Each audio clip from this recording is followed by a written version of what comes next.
எல்லாரும் எடுத்துக்கொள்வோம். கலாத்தியர் 3ஆம் அதிகாரம் 28ஆம் வசனம் வாசிக்கிறோம்.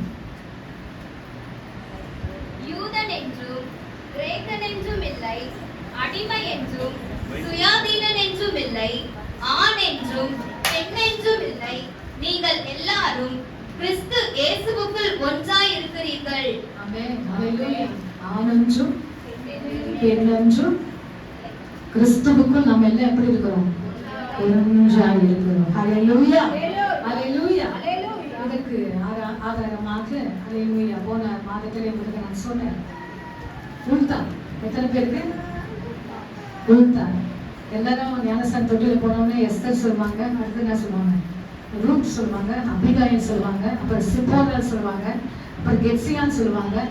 அது மாதிரி யார் சொல்லிட்டு போயிட்டே இருக்காங்க. ஹalleluya. ஆனா இந்த இடத்துல என்ன யார்? உல்தா. தாழ்பால் மாதிரி உல்தா. ஹalleluya. இந்த இடத்துல உல்தா ரொம்ப மறைக்கப்பட்டு இருந்தால், அதுதான் நான் சொல்லுகிறேன்.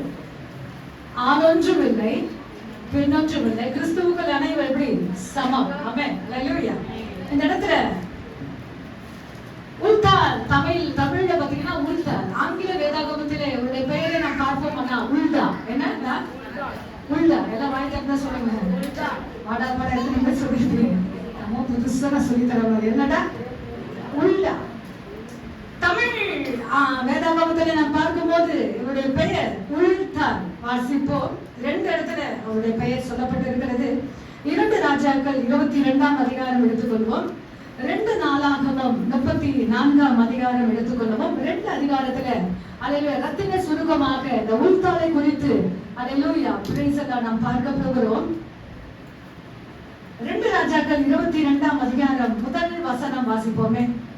யோசியா ராஜாவாகிய போது 8 வயதா இருந்து 31 வருஷம் எருசலேமில் அரசாண்டான். ஒஸ்கார் ஊரான் ஆகிய அதனியாவின் குமாரத்தியான அவன் தாயின் பேர் எதித்தாள். ஹalleluya. thank you master. இந்த யோசியா ராஜாவாகும் போது வயசு எத்தனையா? 8 வயசுல என்ன தெரியுங்களா? சிங்காசனத்துல உட்கார்ந்து இருக்கிறாரு யோசியா. 8 வயசுல ஒண்ணுமே மெச்சூர் மைண்ட் இல்ல, ஒண்ணுமே இல்ல. ஆனா அந்த இடத்துல அவருக்கு அந்த உரிமை கொடுக்கப்பட்ட போது அவர் உட்கார்ந்து இருக்கிறார். கொஞ்சம் காலங்கள் மாறுகிறது, கொஞ்சம் காலங்கள் கடந்து போகிறது. இப்பொழுது நாம் வாசிப்போமானால் 3ஆம் வசனம் அந்த வயசு சொல்லப்படுகிறது. ராஜாவாகிய யோசியாவின் 18ஆம் வருஷத்திலே ராஜா மெதுசுல்லாமின் குமாரன் ஆகிய அத்தாலியாவின் மகன் சாப்பான் என்னும் சம்ரிதியை கர்த்தரின் ஆலயத்துக்கு அனுப்பி போதும். அப்போ 8 வயசுல வந்துட்டாரு. இப்போ அரசாட்சி செய்யற வயசு, அவர் வயசு என்ன சொல்லுறாங்க? 3ஆம் வசனத்துல 18 வயசு. ஹalleluya. அப்போ கொஞ்ச நாட்கள் அந்த இடத்துல என்ன செய்யறாரு? கர்த்தரை காத்திருந்து கர்த்தருடைய ஆலோசனை பெற்று அவருடைய ராஜாங்கத்திலே அவர் காணப்படுகிறார். 2 நாளாகமத்துல தெளிவா இன்னும் வாசிப்போமானால் 34ஆம் அதிகாரம் எடுத்துக்கொள்வோம். 2 நாளாகமம் 34ஆம் அதிகாரம்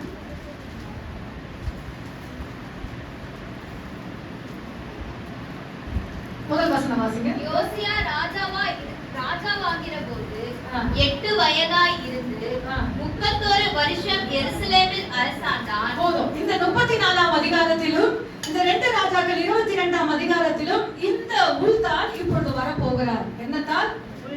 உல்தால். இந்த இடத்துல அருமையான பேரு, நல்ல மெமரி வச்சுங்க. யாராவது உங்ககிட்ட நல்ல ஒரு அருமையான பேரை கேட்டாங்கன்னா இவங்க பேரை நீங்க சொல்லுங்க. ஹalleluya. இவங்க யார் என்றால் ஒரு தீர்க்கதரிசி. ஒரு தீர்க்கதரிசி மறைக்கப்பட்டிருந்தால் இப்பொழுது அவர் வெளியே வர ஆரம்பிக்க போகிறார். இதுதான் விஷயம். ஆமென். இன்றைக்கு நாம் வாசிப்போமானால் 34ஆம் அதிகாரம் 22ஆம் வசனம் வாசிப்போம்.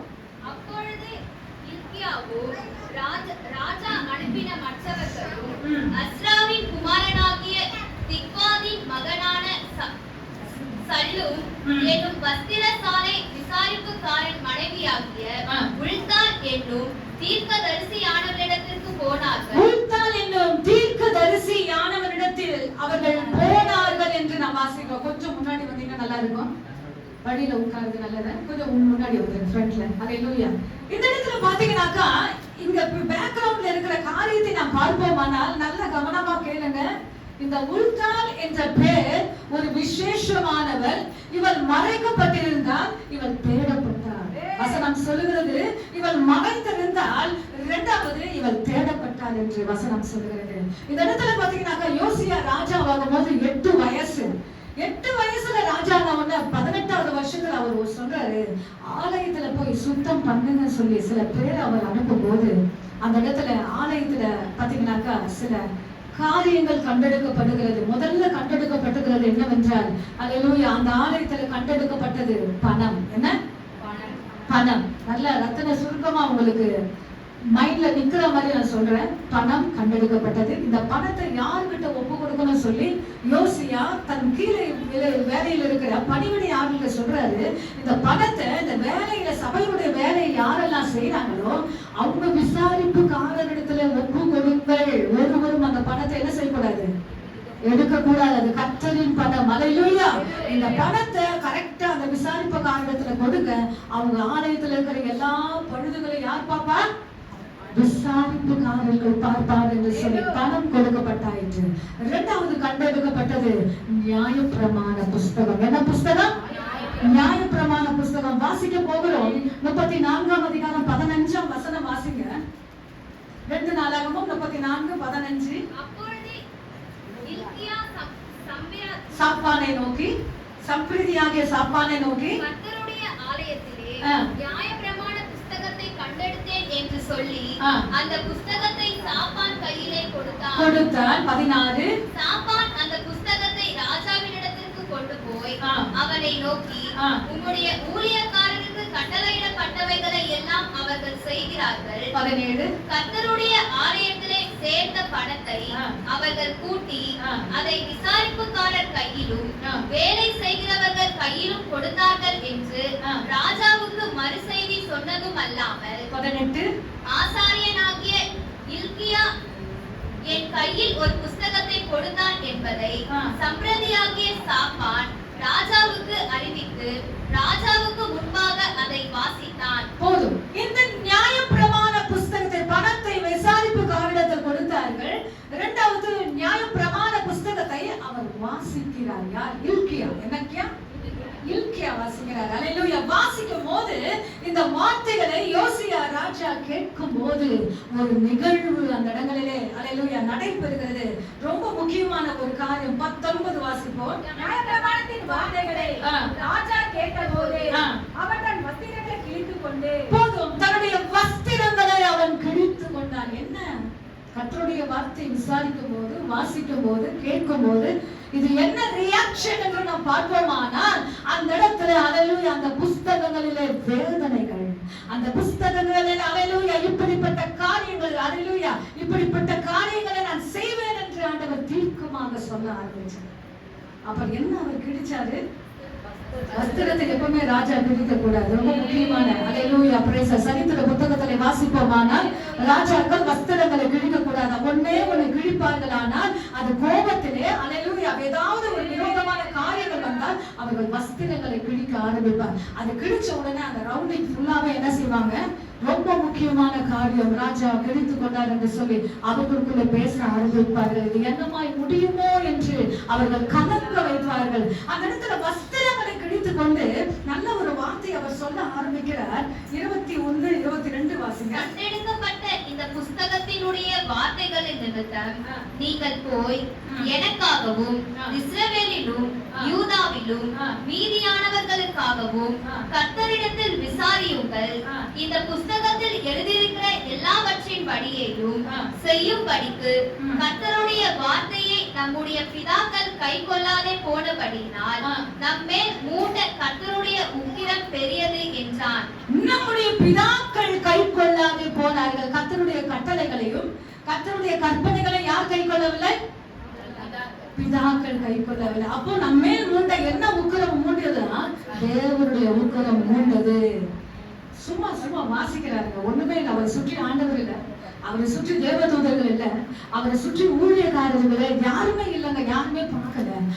விசேஷமாக அந்த வசனத்தை, அந்த வார்த்தை அவர் கேட்கும் போது இவ்வளவு பெற்று அல்லேலூயா உக்கிரமா, இவ்வளவு பெற்று வேதனையா, நம்மால தாங்க முடியாதே, நான் ராஜாங்கத்துல உட்கார்ந்து விட்டேனே. கோபம், உக்கிரம் என்றால் என்னது? கோபம். ஆண்டவருடைய கோபம் இப்படி வெளிப்பட போகிறதா என்று சொல்லி தன்னுடைய சிம்மாசனத்திலே எழுந்து நின்று அவர் வஸ்திரத்தை கிழிக்கிறார்.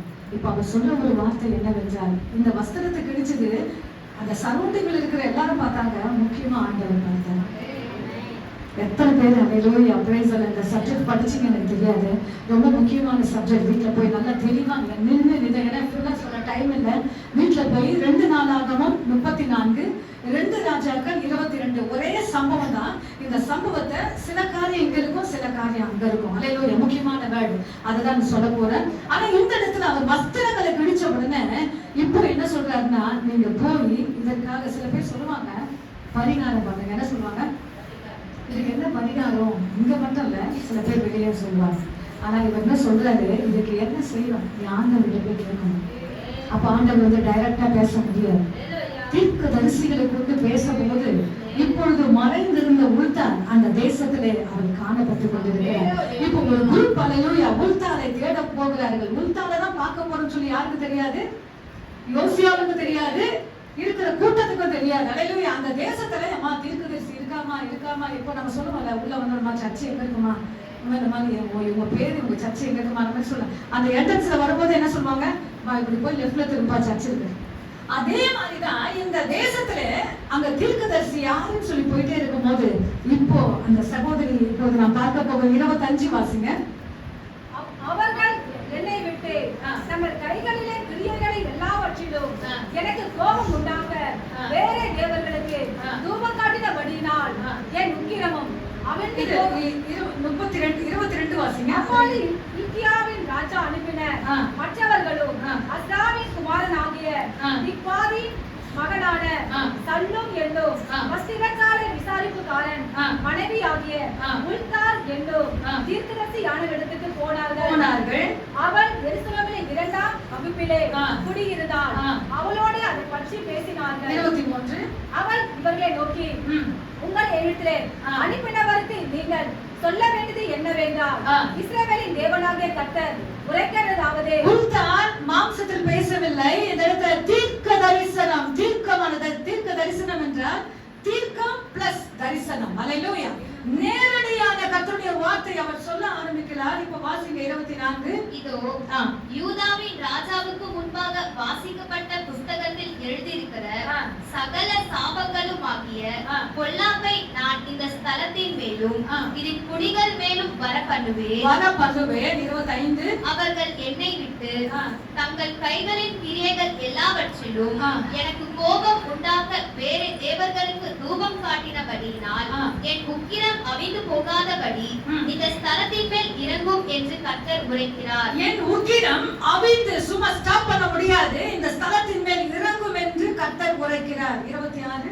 கர்த்தரிடத்தில் விசாரிக்கிறதற்கு உங்களை அனுப்பின யூதாவின் ராஜாவினிடத்தில் நீங்கள் போய் நீ கேட்ட வார்த்தைகளை குறித்து இஸ்ரவேலின் தேவனாகிய கர்த்தர் சொல்லுகிறது என்னவென்றால், 27 இந்த ஸ்தலத்திற்கும் அதன் குடிகளுக்கும் விரோதமாக தேவன் சொன்ன அவருடைய வார்த்தைகளை நீ கேட்கையில் உன் இருதயம் இலகி எனக்கு முன்பாக நீ உன்னை தாழ்த்தி எனக்கு முன்பாக பணிந்து உன் வஸ்திரங்களை கிழித்துக் கொண்டு எனக்கு முன்பாக அழுதபடியினால் நானும் உன் விண்ணப்பத்தை கேட்டேன் என்று கர்த்தர் சொல்லுகிறார். அவருடைய வார்த்தைகளை நீ கேட்கையில், படிக்கும் போது, சொல்லும் போது, கேட்கும் போது இருதயம் என்ன ஆயிடுச்சா? எப்பவுமே பெண்களுக்கு தான் இலகும். இருதயம் யாருக்கெல்லாம் இலகல சொல்லுங்களேன். கேட்ட உடனே ஒருத்தர் அழுதுட்டாங்கன்னா நீங்களும் என்ன செய்வீங்க? கூடிய அழுதுடுவோம். அல்லேலூயா பெண்களுடைய சுபாவம் அப்படிதான். ஆனா இந்த இடத்துல யோசியா அந்த வாசிக்கும் போது இருதயம் அப்படி என்ன ஆயிடுச்சா? இலகண்டு மட்டும் இல்லைங்க.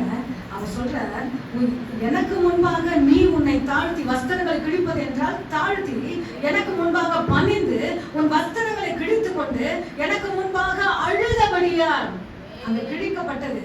இப்போது தீர்க்க தரிசனம் சொல்லப்படுகிறது, அழுதாய். அதை கேட்ட உடனே ஆண்டவர் என்ன ஆயிடுச்சாரு? அவர் மேல ஒரு விசேஷமான ஒரு காரியத்தை வச்சார். அதுதான் நம்ம பார்க்க போகிறோம். இப்போ இவர் சொல்றாரு, யோசியா போகவில்லை, யோசியாவுடைய பணிவிடை ஆட்கள் அந்த இடத்துல போறாங்க. உள்தால் இந்த செய்தியை சொல்றாங்க. 28 வாசிங்க.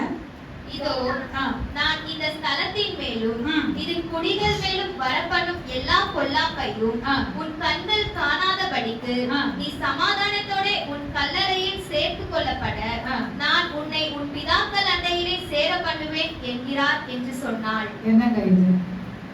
தேசத்துல இந்த காரியத்தை நான் செய்வேன் ஆண்டவர் ப்ராமிஸ் பண்ணிட்டாரு.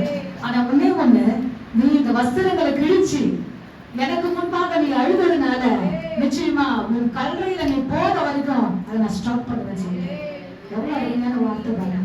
யோசிக்க 8 வயசுங்க, கைட் பண்ண ஆட்கள் இல்ல, இப்பொழுது மாதிரி இல்ல. அப்ப நான் அல்லேலூயா 8 வயசுல இருந்து 18 வயசுலதான் அவர் ஆலயத்தை சுத்திகரிக்க ஆரம்பிக்கிறார்.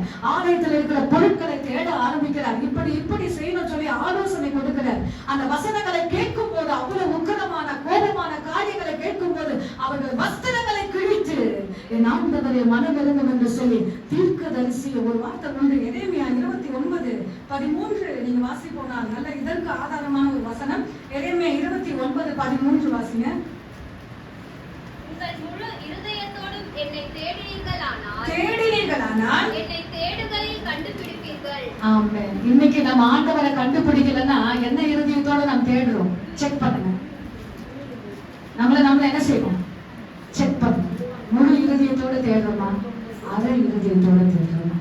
ஆண்டவர் சொல்றாருங்க, முழு இருதயத்தோட யாரெல்லாம் தேடுறீங்களோ அவங்களுக்கு நான் பிரதிபலனாக நிச்சயமாக அல்லேலூயா நேரடியாக நான் வெளிப்படுவேன் என்று நான் சொல்லவில்லை, கர்த்தர் சொல்லுகிறார். அல்லேலூயா. அந்த இடத்துல யோசியா என்ன செய்யலாம் என்று அவர் மாம்சத்துல முயற்சி எடுக்காம, இங்க யாராவது தீர்க்கதரிசி உண்டா? அதில் இந்த உக்கிரத்தை மாற்ற முடியுமா? இந்த கோபத்தை மாற்ற முடியுமா? அதனால என்ன செய்ய முடியும் என்று சொல்லி தன்னுடைய பணிவிடை ஆட்களை அனுப்புகிறார்.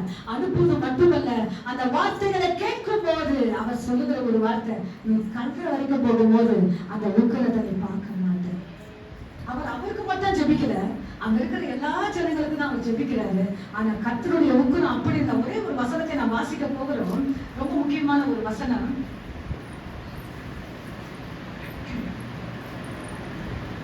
2:4 எடுத்துக்கொள்வோம். 34ஆம் அதிகாரம்.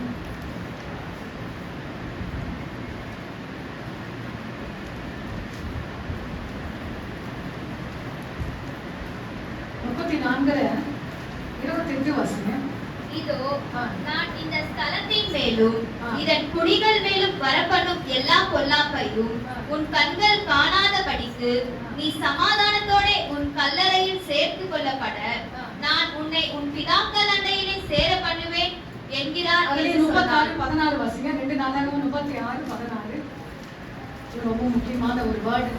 ஆனாலும் அவர்கள் தேவனுடைய ஸ்தானாதிபதிகளை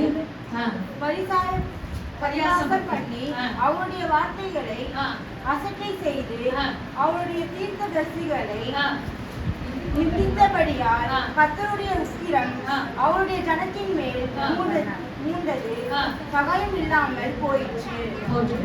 நல்ல அருமையான ஒரு வார்த்தை.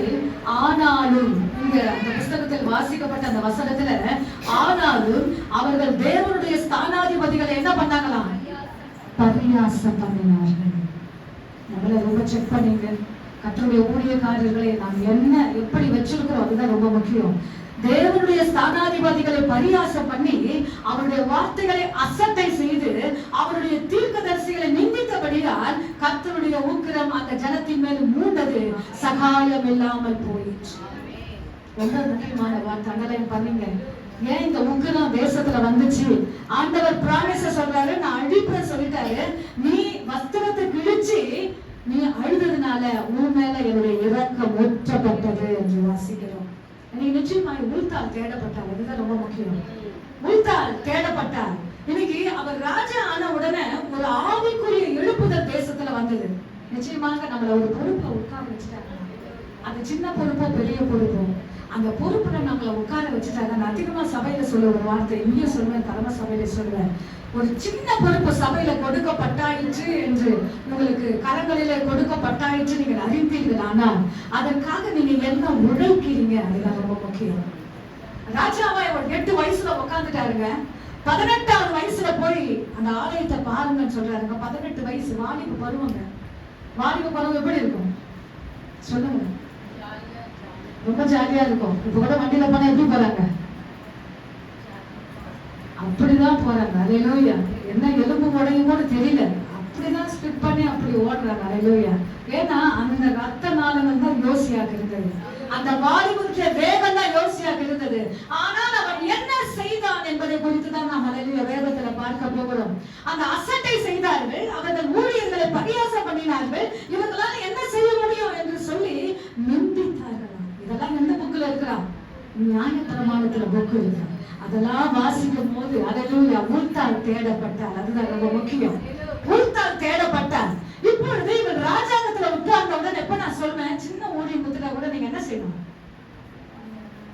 நீங்க ஸ்ட்ரெயின் பண்ணணும். நீங்க என்ன செய்யணும்? உங்களை புஷ் பண்ண கூடாது. நீ இதை செய் அதை செய்ய சொன்ன நான் புஷ் பண்ண கூடாது. அது நானா இருந்தாலும் சரி, மற்ற ஊழியர்களா இருந்தாலும் சரி, நீங்க என்ன பண்ணணுங்க? கொஞ்சம் கஷ்டமா உழைக்கணும். அவர் உழைச்சாருங்க. வாசிப்பாங்க ஃபுல்லா வாசிக்க முடியாது.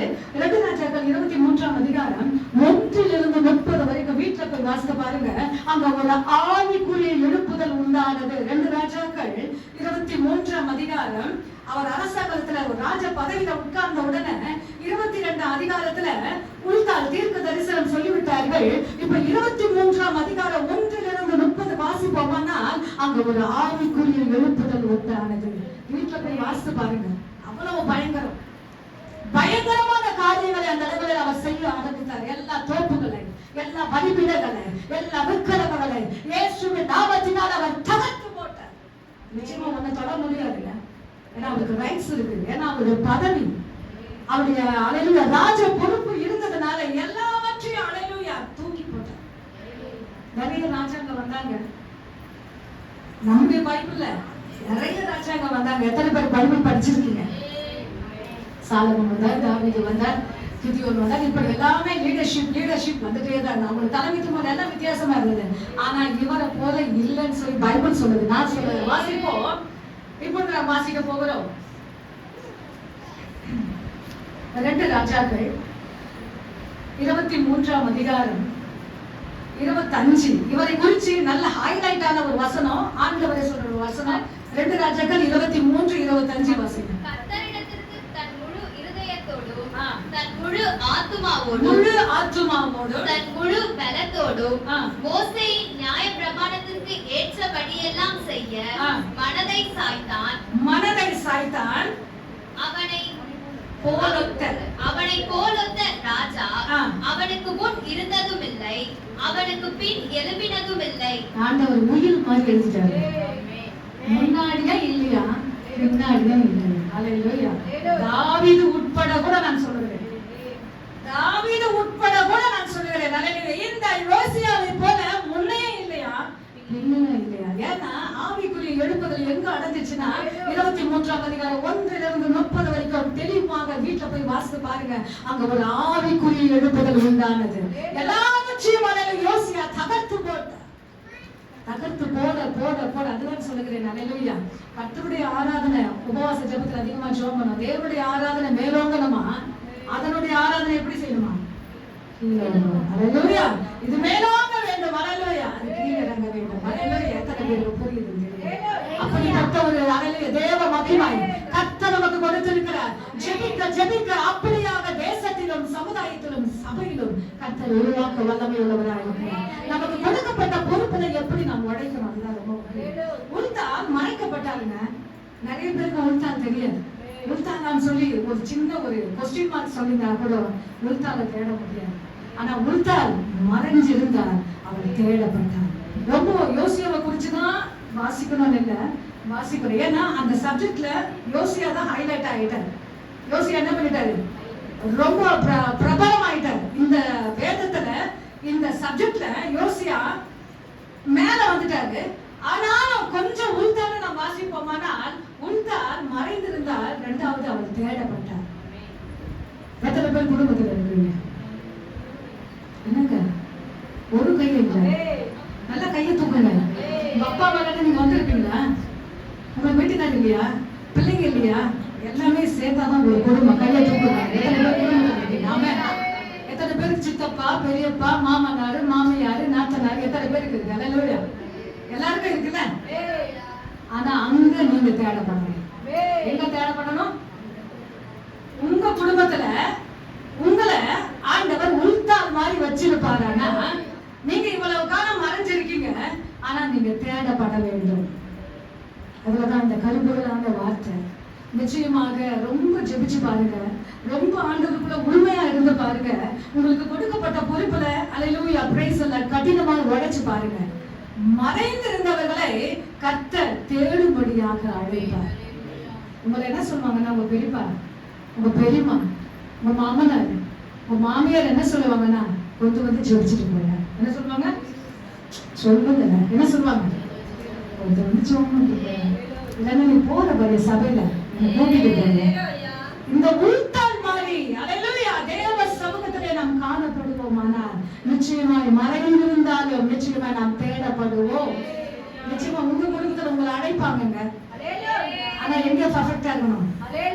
அவர் சமூகத்துல பர்ஃபெக்ட்டா இருக்கணும். அல்லேலூயா. அவர் சமூகத்திலே நாம் உண்மையா இருப்போமானால் வாஞ்சையோடு அல்லேலூயா பிரைஸ் எல்லாம் நாம் அதிகமாய் நாம் காணப்படுவோமானால் உள்தால் மாதிரி நாம் என்ன செய்வோம்? தேடப்போம். நம்ம தேடி போக கூடாது. நம்ம என்ன செய்யக்கூடாது? எங்குமே தேட போக கூடாது. அது தாங்க நாம் சொல்லவே கூடாது. அல்லேலூயா. நீங்கள் தேடப்படுவீர்கள். ஆனா உங்களுடைய மறைவான காரியங்கள் வெளியரங்கமாகும். ஆண்டவர் சொல்லுகிறார், அந்த ரங்கத்திலே உன் பிதாவை நோக்கி ஜெபம் பண்ணு, 4 பேர் பார்க்கிற மாதிரி உனக்கு பலன் கொடுப்பேன் சொல்றாங்க. ஆனா எங்க விட்டு போனோம்? அந்த ரங்கத்துல. ஆனா பதில் கொடுப்பது வாசலுக்கு வெளியே ஆண்டவர் பதில் கொடுக்கிறார். அல்லேலூயா. 4 பேர் நிமிர்ந்து பார்க்கிற மாதிரி பதில் கொடுப்பார். ஆனா எங்க முட்டி போடணும்? அதுதான் ரொம்ப கஷ்டம். ஆலயத்துல முட்டி போடலாம் இல்லைன்னு சொல்ல, வீட்லயும் சரி நம்முடைய தனிப்பட்ட முறையிலயும் சரி அந்த ரங்கத்திலே நாம் எவ்வளவுக்கு எவ்வளவா தேவனை தேடுகிறோமோ. ஆலயம் ரொம்ப முக்கியம். வீட்டுல ஜெப பக்கத்துல இருக்கிறவங்க ரொம்ப முக்கியமானவர்கள். சிஸ்டர் சரசு, சிஸ்டர் சோஃபியா பண்ணி ரொம்ப முக்கியம். ஏன்னா ஆலயம் இருக்கிறதுனால முக்கியமா அதிகமா ஜெபிப்பது. ஏதாவது பிரச்சனை சொன்னா நான் உடனே போய் சொல்லுவேன். ஆலயத்துல போய் தேவ சமூகத்துல போய் சொல்லுங்க சொல்லுவேன். ஏதாவது ஆண்டவர் உங்களுக்கு கொடுத்தாருன்னா அங்க போய் தேங்க்ஸ் பண்ணுங்க சொல்லுவேன். எனக்கு ஃபோன் பண்ணி சொல்லுவாங்க. ஆனா என்ன சொல்லுவேன்? ஆண்டவர்கிட்ட போய் நீங்க என்ன செய்ய? குடும்பமாய் ஆண்டவருக்கு நன்றி சொல்லுங்க. நிச்சயமா ரொம்ப முக்கியமான காரியம். முழு இருதயத்தோடு நாம் ஆண்டவரை தேடும் போது நிச்சயமா ஆண்டவரை நாம் கண்டுபிடிப்போம். ஆமென். அந்த ரங்கத்தில் எவ்வளவுக்கு எவ்வளவு நாம் அழுகிறோமோ கர்த்தர் நமக்கு பதில் கொடுக்கிறது. அல்லேலூயா. அல்லேலூயா. அடுத்ததாக வாசிக்க போகிற உபாகம் 10ஆம் அதிகாரம் 12 வாசிங்க.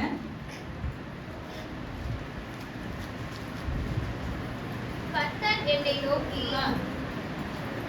அப்பொழுதும் இப்பொழுது இஸ்ரவேலே, நீ உன் தேவனாகிய கர்த்தருக்கு பயந்து அவர் வழிகள் எல்லாம் நடந்து அவரிடத்தில் அன்பு கூர்ந்து உன் முழு இருதயத்தோடு முழு ஆத்துமாவோடு தேவனாகிய கர்த்தரை சேவித்து என்றால் அவரை பணிந்து துதிப்பது, கரங்களை தட்டுவது, ஜெபிப்பது, அவரை தேடுவது எல்லாமே சேர்ந்துதான் சேவித்து. அப்ப எப்படி செய்யணும் ஆண்டவரை?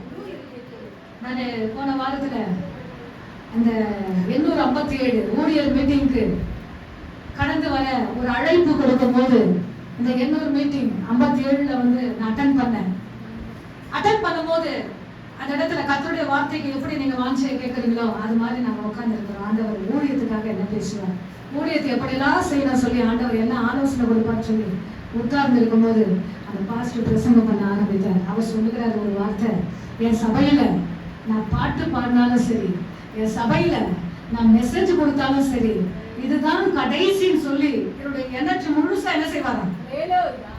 புரியுதுங்களா? இதுதான் எனக்கு லாஸ்ட் தருணம் என்று சொல்லும் போது அல்லேலூயா, நான் எவ்வளவுக்கு எவ்வளவு எனக்கு எனர்ஜி முற்றிலுமாய் நான் கொடுப்பேன் என்று சொல்லுகிறேன். எவ்வளவு பெரிய வார்த்தை பாருங்க. நான் கேட்கல அந்த வார்த்தையை. முழு எனர்ஜி இதுதான். இதுக்கப்புறம் என்னுடைய நிலைமை எப்படின்னு எனக்கு தெரியாது. எனக்கு கொடுக்கப்படுகிற பாடல், எனக்கு கொடுக்கப்படுகிற வசனங்கள், எனக்கு கொடுக்கப்படுகிற மெசேஜ், இதுதான் கடைசி வாய்ப்பு. அல்லேலூயா. இது கடைசியா இருக்கலாமே யார் சொல்ல முடியும்? யாரும் பூமியில என்ன பண்ண முடியாது, ராணி அடிச்சுட்டு இருக்க முடியாது. எப்ப ஆண்டவர் எடுப்பார் சொல்ல முடியாது. எப்ப பிரசங்கம் பண்ணாலும் இது லாஸ்ட் நான் நினைக்கிறேன். ஊழியக்காரருடைய சுகத்தை விரும்புகிறவங்க யார்? கர்த்தர். நிச்சயமா விட மாட்டார். அவர் இருந்தாதான் ஆண்டவருக்கு லாபம். யாருக்கு லாபம்? இவர் இருந்தாதான் என் தெய்வத்துக்கு லாபம். அல்லேலூயா.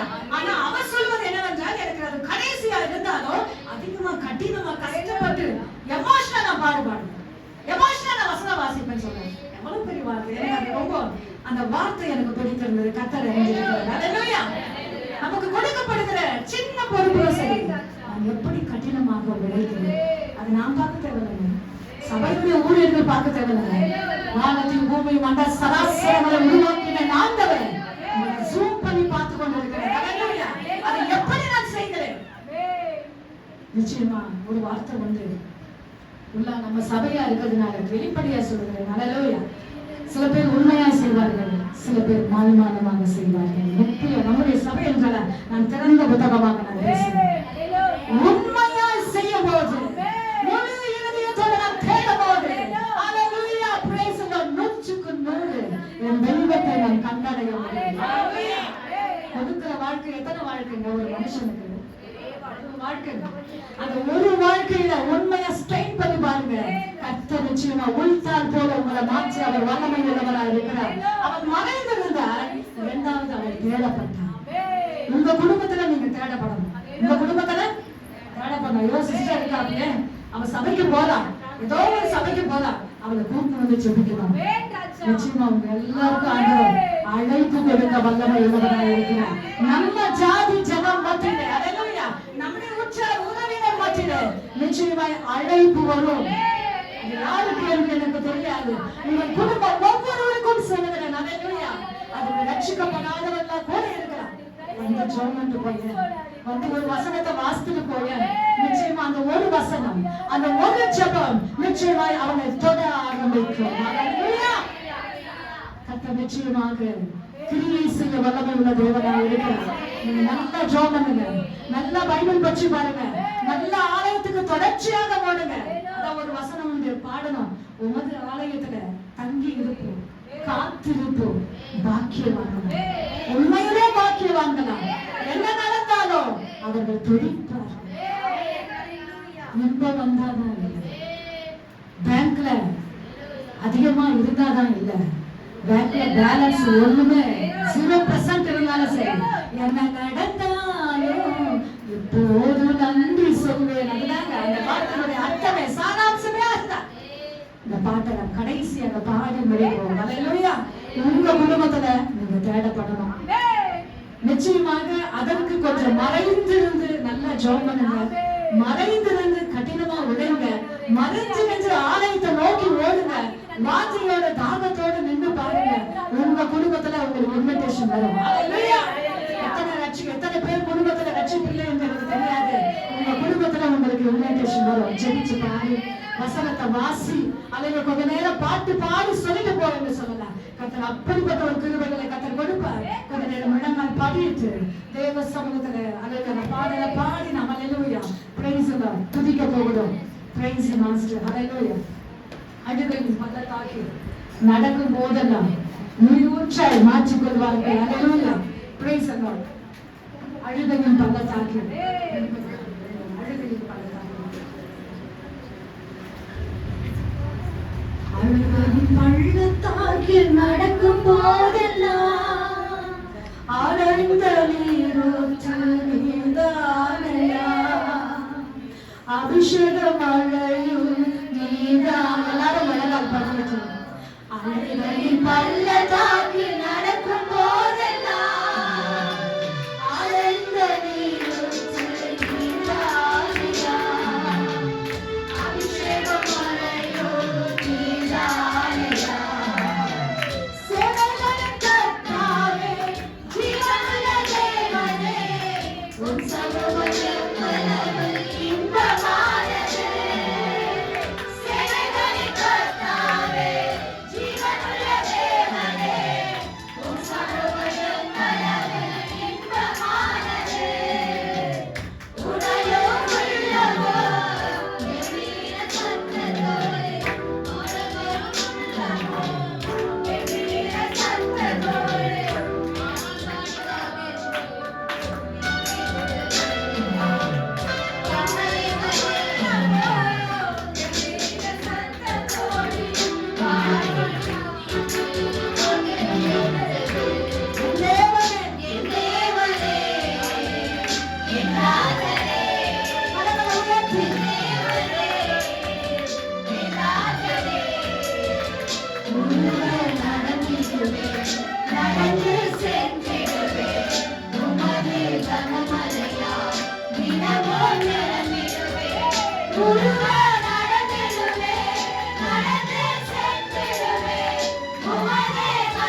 எல்லாரும் இடங்கள் கொண்டு வச்சோம். இந்த யோசியா போல கர்த்தர் பொறுப்புகள் கொடுக்கும் போது அடுத்த அதிகாரத்திலே ஒரு ஆவிக்குரிய எழுப்புதல் யோசியா மூலமாக புறப்பட்டது. அந்த வார்த்தைகளை கண்டெடுத்தார், அந்த வார்த்தைகளை ஆராய்ந்தார், அந்த வார்த்தைகளுக்கு என்ன செய்யலாம் என்று பிளான் பண்ணுகிறார். இதற்கு தீர்வு என்ன? இந்த உக்கிரத்துக்கு தீர்வு என்ன? இந்த தேவ கோபத்துக்கு தீர்வு என்ன என்று அவர் அலச ஆரம்பித்தார். அவர் பழுது பார்த்தார். என் வேதம் சொல்லுகிறது, அந்த இடத்துல உள்தால் வெளிப்பட்டார். எனக்கு அருமையான கர்த்தருடைய பிள்ளைகளே, எவரையும் மேன்மைப்படுத்தவும் பலப்படுத்தவும் அவருடைய பலத்தினால் ஆகும். அது யாராக இருந்தாலும் சரி. இந்த ஊர்தான் போல நாம் மறக்கப்பட்டிருந்தாலும் நிச்சயம் ஒரு நாள் தேடப்படுவோம். நிச்சயம் ஒரு நாள் நாம் தேடப்படுவோம். நிச்சயமா நம்முடைய ஜாதி ஜனங்கள் மத்தியிலே, நம்முடைய குடும்பத்தின் மத்தியிலே, நம்முடைய கணவனுடைய வீட்டார் மத்தியிலே, நம்முடைய தாயுடைய வீட்டார் மத்தியிலே நீங்கள் தேடப்பட வேண்டும். நிச்சயமா நீங்கள் தேடப்பட வேண்டும். அவர்கள் வந்து உங்களுக்கு அழைப்பு கொடுக்க வேண்டும். என் வீட்டுக்கு வா, சும்மா சாதாரணமாக அல்ல, ஜெபிக்க, பாடல் பாட, எத்தனை மகிமை படுத்த. நிச்சயமா உங்களுக்கு ஒரு இன்விடேஷன் வேணும், உங்களுக்கு அழைப்பு வரும்.